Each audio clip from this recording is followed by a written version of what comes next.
Okay. And again, select your template.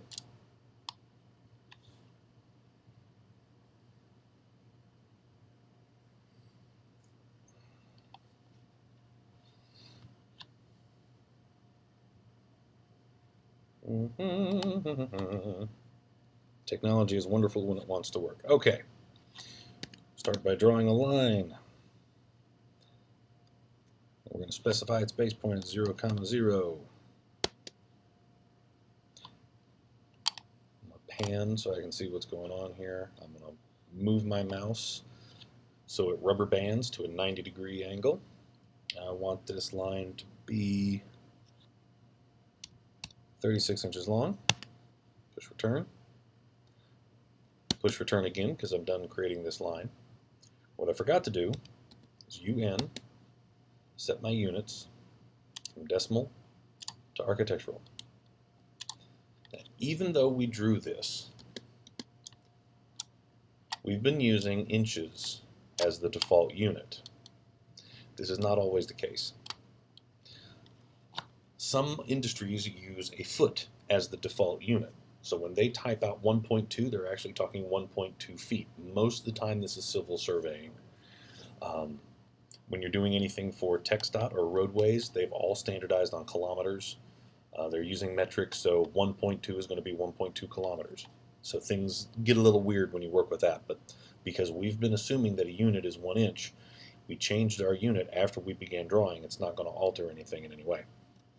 I'm going to move this line, M at the command prompt, highlight my object, press return.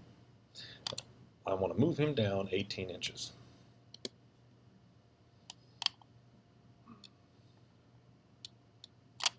I pan to get an idea of what's going on here. All right. I'm going to offset 24 inches.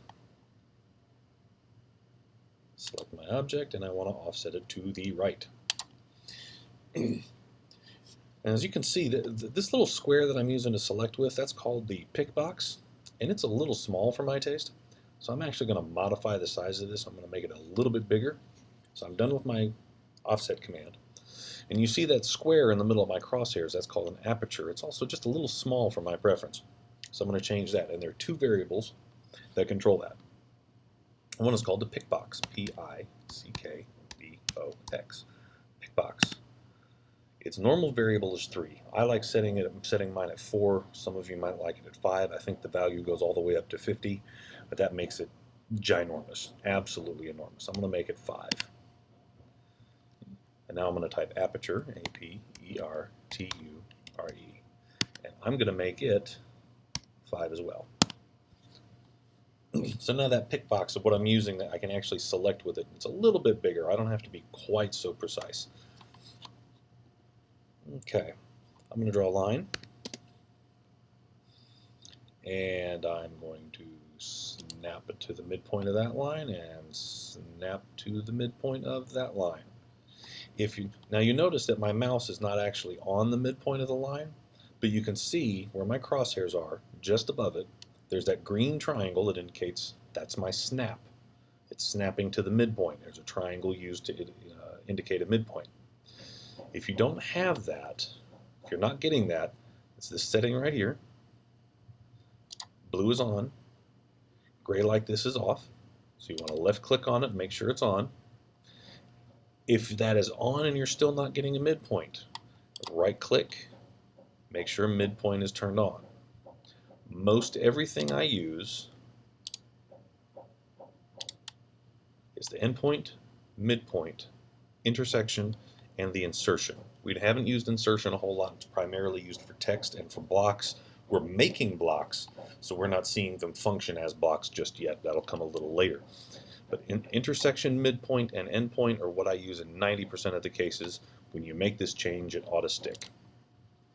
So now I can come by and say midpoint. Even though my crosshairs aren't actually on the midpoint, if I left click now, I still snap into the midpoint.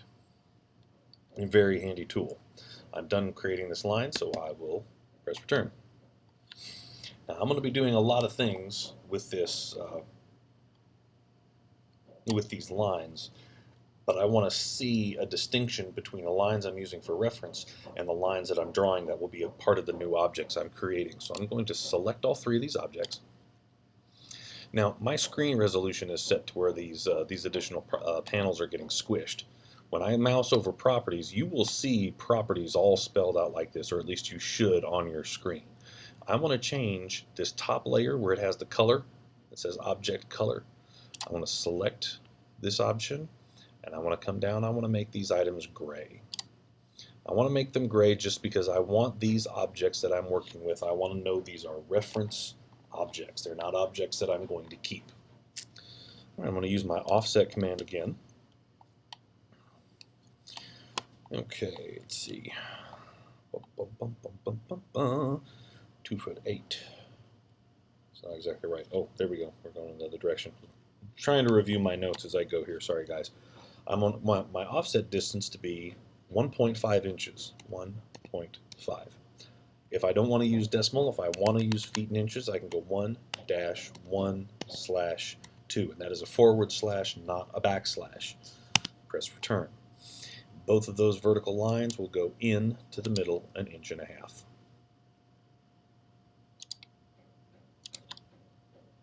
All right, I'm done with this. Push return. I'm going to use that offset command again. And I want my offset distance to be 1 inch. And I'm going to offset this line. So it's the left-hand group of lines and it's the right-hand line out of that group. I'm going to offset it 3 times to the right. So there's 1, 2, and 3.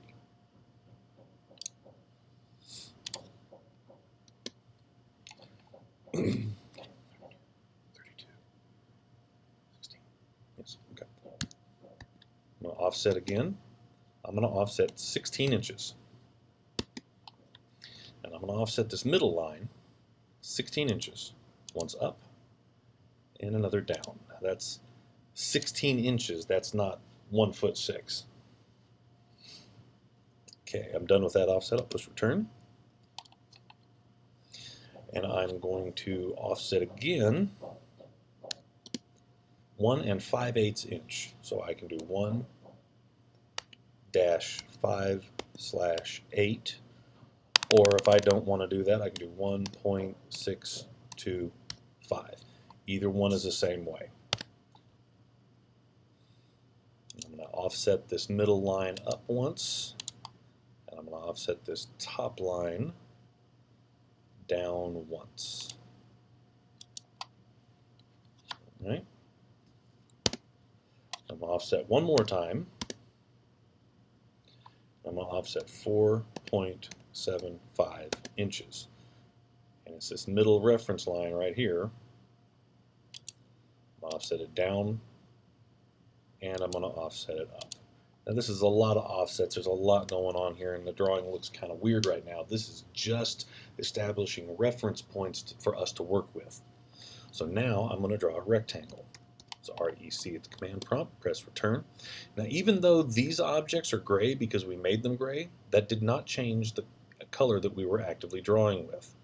And I want to start with this intersection here. So it's the topmost line. It is the line second from the right. It's that top, or second from the left, I'm sorry. That top intersection, I'll left click, drag down and across until I get to the bottommost line and the line second from the right. So there is my rectangle.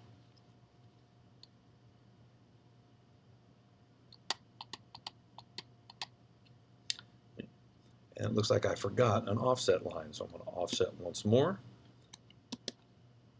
Oh, let's do it offset 1 5/8. Offset 1 5/8, just so it's a nice pretty round number with everything else I'm doing. This line second from the right, and I'm going to offset it once to the left. There we go. Okay, I'm going to draw another rectangle, REC at the command prompt. And I'm going to go from the innermost corner here, so it's the line second from the top. It's the far right-hand line in the left-hand group of lines, vertically. So draw from there to there. Left click again. Okay, I'm going to zoom in a little so I can see what I'm doing. I'm going to draw a rectangle from this point down and across.